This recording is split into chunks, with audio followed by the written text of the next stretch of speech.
Es notable que los 50 versículos se enfocan en un tema dominante, y es el tema de la guerra. El hombre que está hablando en este salmo es es un hombre envuelto en una guerra, pero no es una guerra personal, aunque tiene matices personales, por supuesto, porque él era una persona como nosotros, un ser humano como nosotros, y cualquier cosa que nosotros vivamos pues toma matices personales, pero él siempre mantenía ese enfoque que nosotros debemos mantener, hermanos, que todo en nuestra vida, aunque lo experimentamos a nivel personal, pero todo en nuestra vida tiene en esencia un aspecto espiritual, una perspectiva espiritual. Todo en nuestra vida es espiritual. El dinero que nosotros ganamos o perdemos o usamos tiene un aspecto espiritual. Nuestra salud, nuestro tiempo, nuestra familia, nuestras relaciones, nuestro trabajo, absolutamente todo lo que hacemos, todos los conflictos que tenemos en la familia, o los conflictos personales, o los conflictos de trabajo, todo tiene un aspecto espiritual. Para un verdadero creyente esto debería de ser, hermanos, algo que domine nuestra vida. Deberíamos de vivir con esa visión de que todo en nuestra vida tiene un aspecto espiritual, implicaciones espirituales. Esto es lo que vemos en la vida de David, en la vida de Abraham, en la vida de los profetas y sobre todo en la vida de nuestro Señor Jesucristo. Eso debería dominar nuestra vida. Ahora, en el Salmo número 18 encontramos entonces a este hombre expresando lo que él experimentaba como un guerrero de Dios. Este es un salmo de guerra. Y aquí lo que encontramos, hermanos, es la descripción de la vida de un guerrero de Dios, de un hombre que pelea con esta visión que les acabo de expresar. El salmo no lo vamos a leer todo, lo vamos a leer a medida que avanzamos más bien, pero quiero leer los primeros 3 versículos, el título y los primeros 3 versículos. Dice: al músico principal, salmo de David, siervo de Jehová, el cual dirigió a Jehová las palabras de este cántico el día que le libró Jehová de mano de todos sus enemigos y de mano de Saúl. Entonces dijo: te amo, Jehová, fortaleza mía, Jehová, roca mía y castillo mío y mi libertador. Dios mío, fortaleza mía, en él confiaré, mi escudo y la fuerza de mi salvación, mi alto refugio. Invocaré a Jehová, quien es digno de ser alabado, y seré salvo de mis enemigos. De ahí en adelante el salmista comienza a describirnos, hermano, lo que es la vida de un guerrero de Dios. Lo primero que encontramos en esta descripción es que este guerrero está peleando esta guerra, pero en un espíritu de amor y dependencia. Es un guerrero, pero es un guerrero por amor, un guerrero por amor a Dios, un guerrero por amor a su pueblo, un guerrero que pelea esta guerra en amor y por amor. Dice: te amo, Jehová, fortaleza mía, que está expresando su amor. Roca mía, castillo mío, mi libertador, está expresando su dependencia. Dios mío, fortaleza mía, en él confiaré, mi escudo, la fuerza de mi salvación, mi alto refugio. Invocaré a Jehová, quien es digno de ser alabado, y seré salvo de mis enemigos. Esta no es una guerra de odio, es una guerra de amor. El apóstol Pablo dice: aborreciendo el mal, amando lo bueno. Déjenme leerlo porque quiero expresar este versículo de una manera puntual. En Romanos capítulo número 12, por favor. Dice el apóstol Pablo, verso 9: el amor sea sin fingimiento, aborreced lo malo, seguid lo bueno. El amor sea sin fingimiento, aborreced lo malo, seguid lo bueno. Noten ustedes cómo el apóstol Pablo describe, hermano, la vida de amor. Dice que la vida de amor se trata de aborrecer lo bueno y de de aborrecer lo malo y de amar lo bueno. Aborrecer lo malo y amar lo bueno. El amor sea sin fingimiento, aborrecer lo malo, amar lo bueno. O sea, el amor lleva en sí aborrecimiento, pero aborrecimiento hacia lo malo. Pero es amor. Dios aborrece la maldad, Dios aborrece el pecado. porque Él es amor. Así que lo que encontramos en los primeros versículos de este salmo es un guerrero que pelea una batalla de amor. Dios es un Dios de guerra. Dice el libro de Éxodo capítulo verso 3, Jehová varón de guerra. En el libro de Números capítulo 21 verso 14 hay una frase muy extraña, hermano, que la Biblia no la explica y realmente no hay mucha información acerca de eso. Pero en el capítulo 21 verso 14 del libro de Números se habla de el libro de las batallas de Jehová. El libro de las batallas de Jehová. Parece que es un libro que no existe, se escribió en algún momento y aparentemente tenía que ver con las guerras que peleaba el pueblo de Dios para cumplir la voluntad del Señor, y ahí quedaban registradas las guerras. Nosotros tenemos en la Biblia libros de guerra. El libro de Josué es un libro de guerra, pero no era la guerra de Josué, era la guerra de Dios. El libro de Éxodo es un libro de guerra también. El libro de Jueces implica muchas guerras. David era un hombre de guerra. Cuando David se enfrentó a Goliat, dijo: tú vienes a mí con espada y lanza, pero yo vengo a ti en el nombre de Jehová de los ejércitos, el Dios de los ejércitos de Israel, el Dios de los ejércitos de Israel. David estaba consciente que Dios era un Dios de guerra y él se involucró en esa guerra, pero lo hizo por amor. Nosotros estamos en una guerra por la voluntad de Dios, una guerra por el reino de Dios, una guerra por las almas perdidas, una guerra contra el pecado, una guerra para la gloria de Dios. Estamos en una guerra. Si nosotros nos damos cuenta y nos queremos involucrar o no, eso es un asunto nuestro, pero esa es la realidad del verdadero creyente, y eso es lo que está expresando acá el salmista. Los primeros versículos está expresando su amor al Señor y su dependencia, porque Él está peleando esta guerra, que es una guerra de amor y dependencia. Ahora, en los versos 4 al 6 encontramos, hermano, que esta guerra es una guerra real, es una guerra cruel, es una guerra cruenta, es una guerra difícil. Dice: me rodearon ligaduras de muerte y torrentes de perversidad me atemorizaron. Ligaduras del Seol me rodearon, me tendieron lazos de muerte. En mi angustia invoqué a Jehová, clamé a mi Dios, y Él oyó mi voz desde su templo, y mi clamor llegó delante de Él a sus oídos.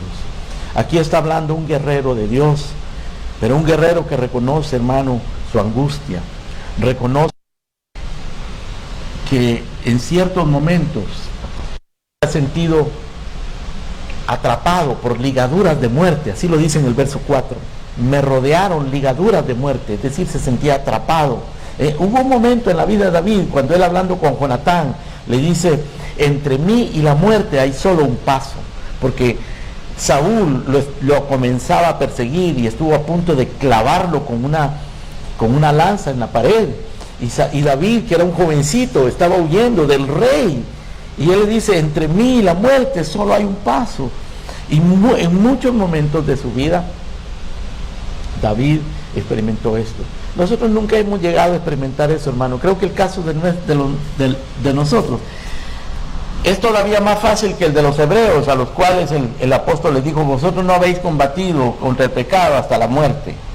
Pero los hebreos lo habían perdido todo, habían perdido sus posesiones, habían tenido que salir exilados por el Señor. No era por cuestiones políticas, no era por cuestiones personales, era por el Señor.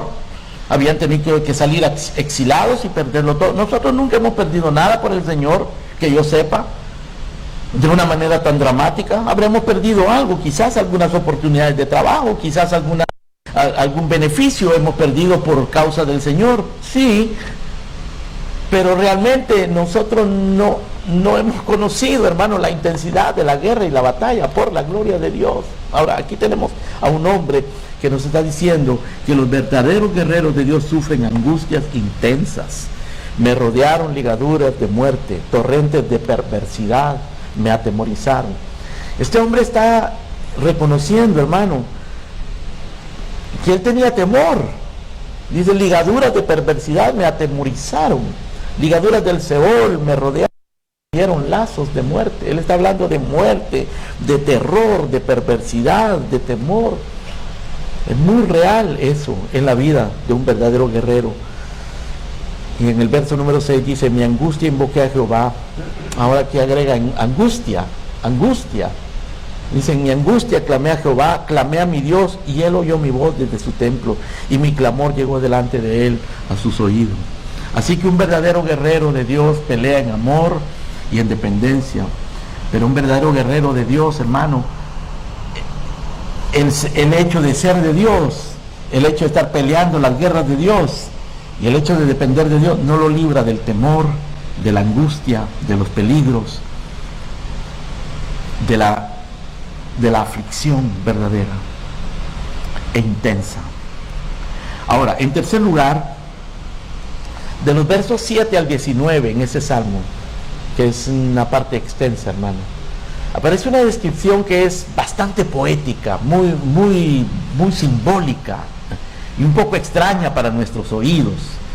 Pero lo que está expresando, hermano, en estos versículos, del verso 7 al 19, el salmista, es cómo él experimentó la intervención de Dios en medio de su angustia intensa y de su batalla. Cómo es que él vio a Dios peleando la guerra a favor de él, a favor del salmista. Veamos cómo lo dice. En verso 7 dice, la tierra fue conmovida y tembló. Ahora, recuerden lo que dice el verso 6, que él clamó, y el clamor llegó delante de Dios. Y esta es la respuesta, según el verso 7. La tierra fue conmovida y tembló. Se conmovieron los cimientos de los montes, se estremecieron porque se indignó él. Probablemente, hermano, aquí el salmista está haciendo referencia o está haciendo memoria a lo que sucedió en el monte Sinaí, cuando el monte Sinaí temblaba y se estremeció. En el verso número 8 dice, humo subió de su nariz y de su boca fuego consumidor, carbones fueron por él encendidos. Es obvio que esto es simbólico, ¿no? Porque Dios no tiene nariz, ni le sale humo de la nariz. Dios no tiene boca, ni le sale fuego de la boca.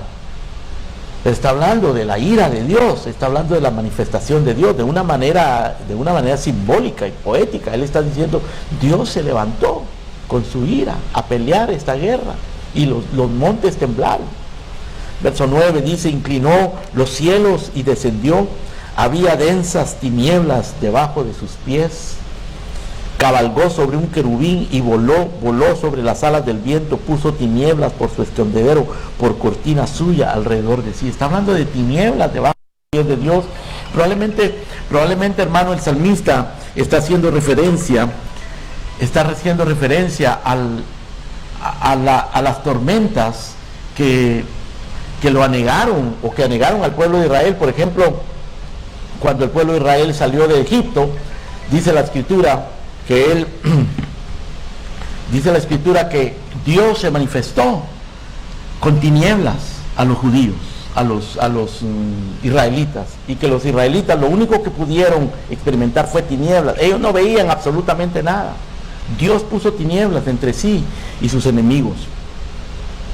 A eso se está refiriendo probablemente el salmista cuando dice, Dios inclinó y había densas tinieblas debajo de sus pies. Verso número 11. Puso tinieblas por su escondedero, por cortina suya alrededor de sí. Oscuridad de aguas, nubes de los cielos. Por el resplandor de su presencia sus nubes pasaron, granizo y carbones ardientes. Traten de imaginar eso, hermano. ¿De qué está hablando aquí el salmista? Está hablando del resplandor de su presencia, y de nubes, y de granizo. Lo único que uno puede pensar cuando se trata de imaginarse esta descripción es una tormenta, un huracán o algo como eso, ¿no? Verso 14, envió sus saetas y los dispersó, lanzó relámpagos y los destruyó. Probablemente una tormenta eléctrica.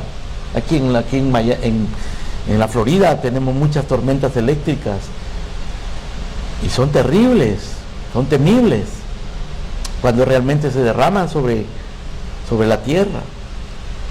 Pero el salmista está usando esto, hermano, para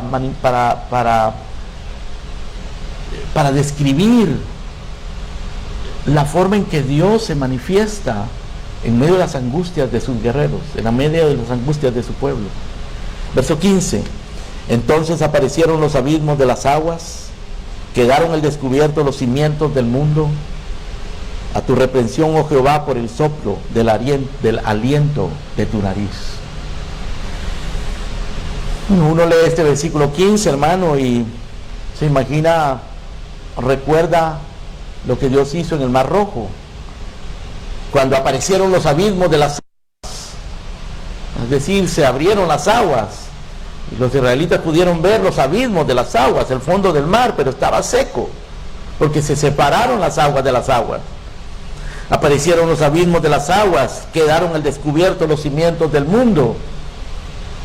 El salmista está hablando simbólicamente de cómo Dios abrió el Mar Rojo para su pueblo. Tu reprensión, oh Jehová, por el soplo del aliento de tu nariz. Ahora, toda esta descripción, hermano, tan extraña para nuestros oídos, a veces uno lee estos pasajes y dice, pero ¿por qué no habla más claro el salmista? ¿Por qué tan raro que habla, tan extraño? Uno lo lee y no lo puede comprender, a menos que uno se meta allí y trate de encontrarle el contexto y encontrar las conexiones y el sentido de los simbolismos. Pero obviamente el salmista está hablando aquí de una batalla en la cual Dios interviene y él ha sido testigo, ya sea por la historia, por lo que ha pasado en la historia, y como Dios a través de la historia ha intervenido a favor de su pueblo.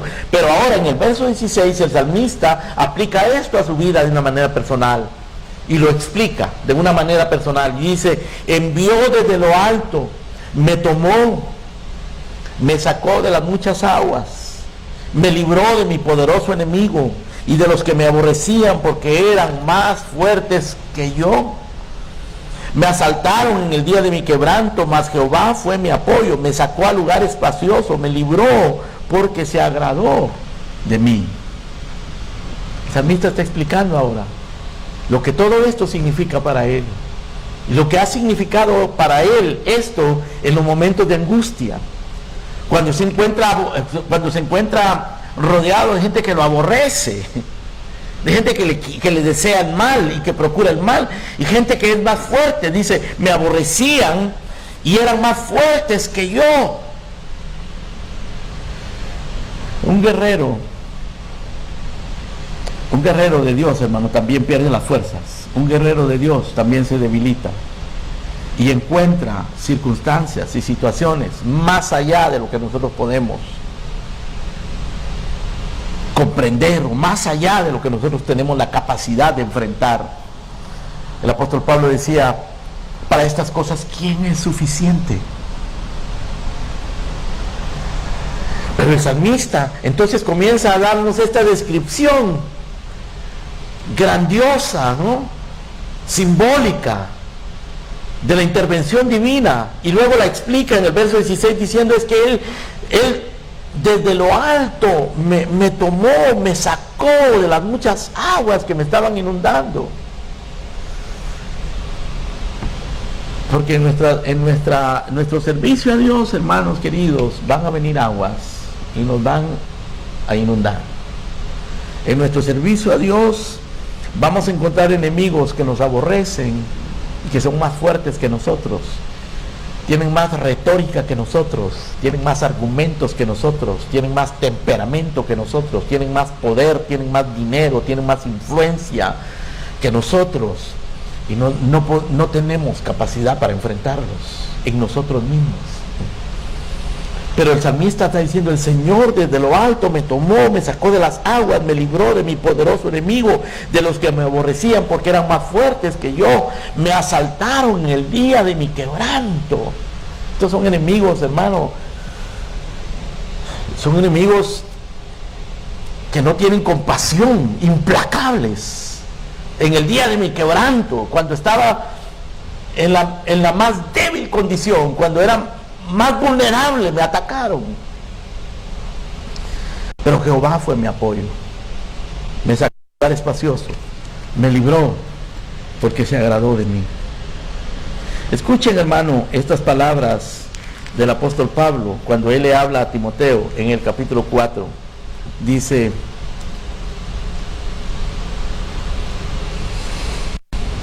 procura venir pronto a mí, dice Pablo a Timoteo, porque Demas me ha desamparado amando a este mundo. Crescente se fue a Galacia, Tito a Dalmacia, a Tíquico lo envié a Éfeso, Alejandro el calderero me ha causado muchos males, el Señor le pague conforme a sus daños, a sus hechos. Guárdate de él, porque en gran manera se ha opuesto a nuestras palabras. En mi primera defensa, ninguno estuvo a mi lado, todos me desampararon. No les sea tomado en cuenta, pero el Señor estuvo a mi lado y me dio fuerzas para que por mí fuese cumplida la predicación y que todos los gentiles oyesen, y así fui librado de la boca del león. Cuando Pablo dice fui librado de la boca del león, hermano, la Biblia no explica a qué se refiere, pero probablemente se está refiriendo a que lo iban a lanzar a los leones, como lo solían hacer con los cristianos en ese tiempo, o está hablando simbólicamente de que Satanás lo tenía atrapado y lo tenía en un estado que lo podía hundir en la depresión y en la miseria, pero él fue librado. Y Pablo, hermano, Pablo nos dice: ninguno estuvo a mi lado, estuve solo, solo el Señor estuvo a mi lado. Y eso es lo que el salmista está expresando aquí en estos versículos, hermano, en los versículos del 7 al 19. El guerrero experimenta la intervención de Dios. Ahora, de los versos 20 al 27, que también son extraños, estos versículos son extraños, hermano, porque pareciera que el salmista se está justificando a sí mismo, pareciera un fariseo allí. Si nosotros no lo leemos correctamente, lo que leemos de los versos 20 al 27 suena como que si él se estuviera justificando. Él dice: Jehová me ha premiado conforme a mi justicia, conforme a la limpieza de mis manos me ha recompensado, porque yo he guardado los caminos de Jehová y no me aparté impíamente de mi Dios, pues todos sus juicios estuvieron delante de mí y no me he apartado de sus estatutos. Fui recto para con él y me he guardado de mi maldad, por lo cual me ha recompensado Jehová conforme a mi justicia, conforme a la limpieza de mis manos delante de su vista. Todo lo que el salmista está diciendo aquí, hermano, es a su favor, ¿no es cierto? Está diciendo: yo soy íntegro, yo estoy limpio, yo soy justo, yo he guardado los mandamientos, yo no me he apartado y Dios me ha recompensado. Ahora, hermano, nosotros sabemos que David no era ese tipo de individuo. Sabemos que David no se justificaba a sí mismo. Sin embargo, aquí lo está haciendo. Pero la razón por la que lo está haciendo, hermano, es porque él no se está refiriendo a él como él, sino se está refiriendo a él en medio de las circunstancias que está viviendo. Es decir, él no era culpable de aquello que lo estaban acusando. Saúl lo estaba persiguiendo porque pensaba que él quería quitarlo del reino y quedarse como rey, pero David no era culpable de eso. David no era culpable de lo que lo estaban acusando. David había sido íntegro, había caminado con integridad en todo esto. Cuando él fue a pelear contra Goliat, sus hermanos lo acusaron de que él era un arrogante, de que quería exhibirse, pero no, él estaba peleando para Dios. Es decir, le estaban haciendo falsas acusaciones, lo cual quiere decir, hermano, que David era íntegro y se lo dice al Señor: Señor, en esto yo no soy culpable. Ahora, hermanos queridos, nosotros somos culpables, somos pecadores, somos indignos, pero tenemos que tener un corazón recto, tenemos que ser íntegros. Y si hay integridad en nuestro corazón, si hay sinceridad en nuestro corazón, si hay rectitud en nuestras intenciones, nosotros debemos decírselo al Señor, no justificándonos a nosotros mismos, pero poniéndolo así como le confesamos nuestros pecados, hermano. Nosotros podemos decirle: Señor, conoces mi corazón. De hecho, David, hermano, le pedía al Señor: examíname y conóceme, pruébame, mira mis pensamientos, ve si hay en mí camino de perversidad, examíname, Señor. Debemos de aprender a ponernos delante de Dios de esa manera. Esto es lo que está haciendo este hombre. Hermanos, para pelear esta guerra, esta batalla, tiene que haber integridad, tiene que haber rectitud, corazón recto. No se puede pelear esta batalla con un corazón hipócrita, falso, con dobles motivos. No se puede, Dios no acepta, no tolera eso. Pero Dios recompensa, Dios respalda, Dios favorece a los que son íntegros en su corazón. El Salmo número 15 dice: ¿quién morará en tu santo monte? ¿Quién habitará en tu tabernáculo? El que anda en integridad y hace justicia y que habla verdad en su corazón. Es decir, Dios no acepta hipócritas en su ejército. Dios no acepta falsos en su ejército. Dios no acepta gente con dobles agendas. Podemos equivocarnos, hermano, podemos fallar, podemos cometer errores, aún podemos pecar, pero no debemos ser hipócritas, no debemos ser falsos. Si fallamos, si pecamos alguna vez en nuestro juicio, en nuestra conducta, en alguna cosa que no hacemos correcta, el Señor sabrá, hermano, cómo tratar con nosotros y sabremos arrepentirnos, pero hipócritas, que Dios nos guarde de eso. Falsos, que Dios nos guarde de eso. Un verdadero guerrero no puede ser eso. Sí que un verdadero guerrero pelea primero en amor y en dependencia. Segundo, sufre angustias intensas y aprende a enfrentarlas. Tercero, experimenta la intervención de Dios. Cuarto, pelea en justicia y en integridad. En quinto lugar, el verdadero guerrero de Dios recibe fuerza en el conflicto. Los mancebos se fatigan y se cansan. Eso es natural. Los jóvenes flaquean y caen. Eso es normal. Pero los que esperan en el Señor tendrán nuevas fuerzas. Sucederá algo en nuestras vidas si servimos al Señor, hermano. Algo sobrenatural. Dios nos da las fuerzas. Dios nos da las fuerzas. Verso 28 dice: tú encenderás mi lámpara. Jehová mi Dios alumbrará mis tinieblas.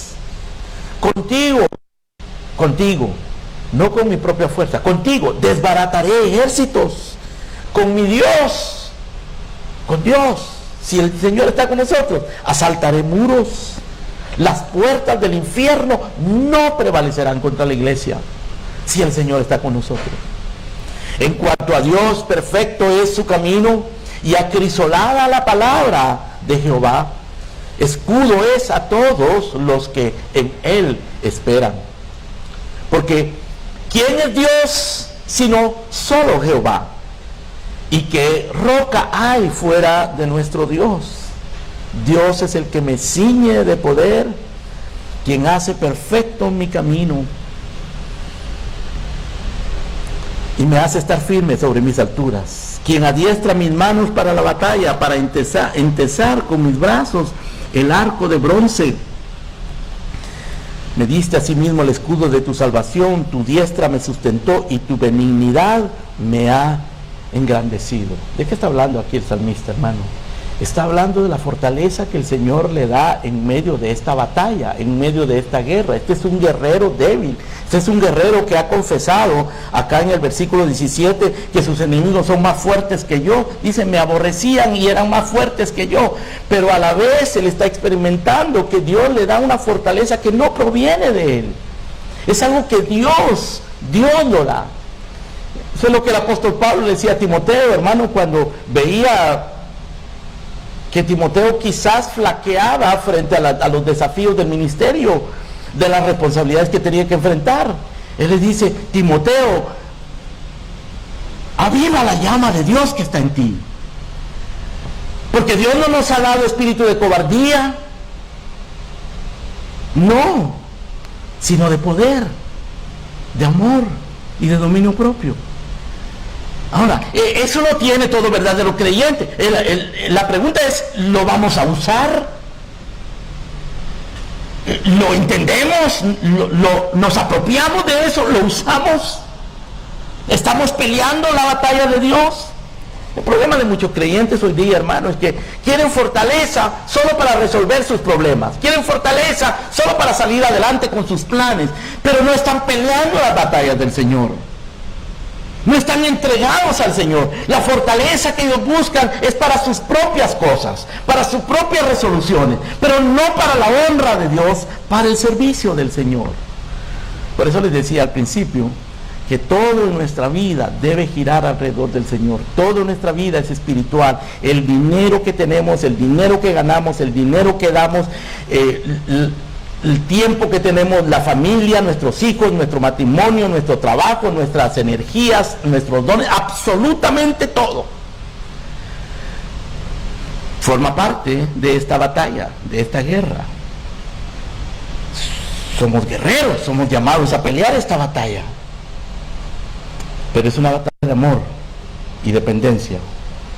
Es una batalla de pruebas y angustias reales, verdaderas, pero donde nosotros experimentamos la intervención de Dios, y se requiere que la peleemos con integridad, en justicia. Y en medio de todo eso, de ese gran conflicto, de esas grandes dificultades, el verdadero Hijo de Dios recibe una fortaleza que no proviene de él, recibe una fortaleza que proviene de Dios. Los mancebos se fatigan, los jóvenes flaquean, caen, pero los que esperan en el Señor tendrán nuevas fuerzas, correrán, no se cansarán, caminarán, no se fatigarán, levantarán las alas como las águilas. La promesa del Señor, Él multiplica las fuerzas del que no tiene ninguna, da fuerza al cansado, porque esto cansa. El ser cristiano es una batalla y cansa luchar contra el pecado, cansa luchar contra el mundo, cansa luchar contra nuestro propio corazón, y las acechanzas de Satanás son continuas, sin tregua. Y todo esto, hermano, en medio de los afanes y de las batallas y las luchas de la vida cotidiana. Pero el Señor es el que nos da fuerza. El Señor nos da fuerza para estar en un servicio como este, en media semana, después de trabajar cansado físicamente. El Señor es el que nos da fuerza, hermano, para seguir buscando su rostro. Y por último, el guerrero reconoce que su triunfo es de Dios. En el verso 37, dice el salmista: perseguí a mis enemigos, los alcancé, no volví hasta acabarlos, los herí de modo que no se levantasen, cayeron debajo de mis pies. Está hablando de su victoria sobre los enemigos, de cómo los enemigos caen. Verso número 39, porque tú me ceñiste de fuerza para la pelea, has humillado a mis enemigos debajo de mí, has hecho que mis enemigos me vuelvan las espaldas, para que yo destruya a los que me aborrecen. Esos que lo aborrecían, que son más fuertes que él, ahora están siendo destruidos. Pero la victoria viene de Dios. Verso 41, clamaron, no hubo quien salvase. Aún a Jehová, pero no los oyó. Y los molí como polvo delante del viento, los eché fuera como lodo de las calles. Me has librado de las contiendas del pueblo, me has hecho cabeza de las naciones. Pueblo que yo no conocía me sirvió. Al oír a mí me obedecieron, los hijos de extraños se sometieron a mí. Los extraños se debilitaron y salieron temblando en sus encierros. Recuerden que aquí el que está hablando es David, como un rey. Por eso está diciendo que pueblos se le sometieron, porque Dios le dio fuerza aún para vencer naciones enemigas y para que muchos de esos vinieran y se sometieran a él. Verso 46, viva Jehová, bendita sea mi roca, enaltecido sea el Dios de mi salvación. El Dios que venga a mis agravios, somete pueblo debajo de mí. El que me libra de mis enemigos y aún me eleva sobre los que se levantan contra mí. Me libraste de varón violento. Por tanto, yo te confesaré entre las naciones, oh Jehová, y cantaré a tu nombre. Grandes triunfos da a su rey. Está hablando de él mismo, él es el rey David está hablando, ¿no? Dios da grandes triunfos a su rey y hace misericordias a su ungido, a David y a su descendencia para siempre. David está reconociendo la victoria, las victorias que yo he obtenido, el Señor me las ha dado. Ahora, la pregunta, hermanos y hermanas, es: ¿qué tipo de pelea estamos peleando nosotros? Porque hay muchas cosas por las cuales pelear en esta vida. Podemos pelear por nuestra propia dignidad, podemos pelear por el éxito financiero, por el éxito en nuestro trabajo, y ciertamente todo eso tiene su lugar. Tenemos que luchar por esas cosas, ¿no? Pero Pero ¿qué es lo que gobierna todo eso? ¿Qué es lo que realmente está en el centro de nuestra vida? El Señor dice, buscad primeramente el reino de Dios y su justicia, y todas las demás cosas, todas las demás, absolutamente todas, serán añadidas. Todo le pertenece a Él, pero Él nos da a nosotros. Por ejemplo, los 7 días de la semana, de los 7 días de la semana que le pertenecen a Él, nos dice, 6 días trabaja y haz toda tu obra, pero el 7º será santo para Jehová. No harás en él obra alguna, ni tú, ni tu hijo, ni tu criado, ni tu sierva, ni tu buey, ni tu asno, ni nadie que esté en tu casa, porque es santo para el Señor. Es decir, Dios nos pide a nosotros lo que a Él le corresponde. Al César lo que es del César, a Dios lo que es de Dios. Pero últimamente, hermano, todo es de Dios. Y esta es la batalla que estamos peleando. Por eso, todo verdadero creyente que comprende estas verdades es y debe ser un guerrero de Dios. Y pelear esa guerra como nos lo enseña el Salmo 18. Oremos. Padre nuestro,